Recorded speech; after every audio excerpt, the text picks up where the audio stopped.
Dalam kesaksian di persidangan, Luhut Binsar Panjaitan, Menko Marves, menunjukkan percakapan intens dengan Haris Azhar. Luhut menyatakan selama ini Haris Azhar sering mengontaknya, sering ke kantor bahkan ke rumah Luhut. Luhut memberikan bukti percakapan WhatsApp Haris Azhar tentang bagaimana Haris sering meminta bantuan dirinya.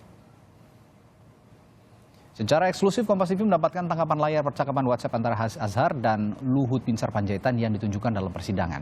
Haris menulis, "Pak, melanjutkan telepon saya ke Bapak 2 minggu lalu, saya minta waktu ke Bapak untuk membawa atau ketemuan dengan para ketua adat dari masyarakat asli di sekitar wilayah Tembagapura area lokasi Freeport.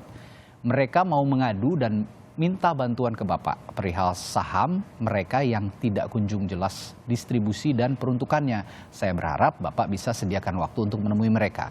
Dan Luhut menjawab, "Silakan saja," dan mengatur hari pertemuannya. Demikian bunyi atau isi percakapan WhatsApp antara Luhut Binsar Panjaitan dan Haris Azhar yang kami dapatkan secara eksklusif.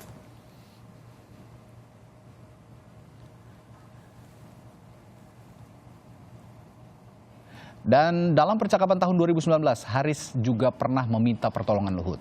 Haris menulis, "Pak, selamat ya, tapi bantu urusan-urusan saya juga dong. Semoga sukses dengan tugas selanjutannya." Dijawab Luhut, "Oke, terima kasih. Apa yang perlu saya bantu?" Haris menjawab, "Itu Pak, urusan karyawan Freeport. Bapak harus bantulah. Minggu depan saya temui Bapak." Dan 2 hari kemudian Luhut merespons, "Oke, saya tunggu." Dan sebelumnya pada 25 Juni 2019, Haris juga pernah meminta waktu Luhut untuk bertemu membicarakan soal 8.000 karyawan Freeport Indonesia yang di PHK sepihak. Haris menulis, "Pemerintah, Menteri SDM, Menteri Tenaga Kerja tidak ada yang mau bicara dan urus." Keesokan paginya, Luhut pun merespons menyetujui pertemuan ini sepulang dari KTT G20.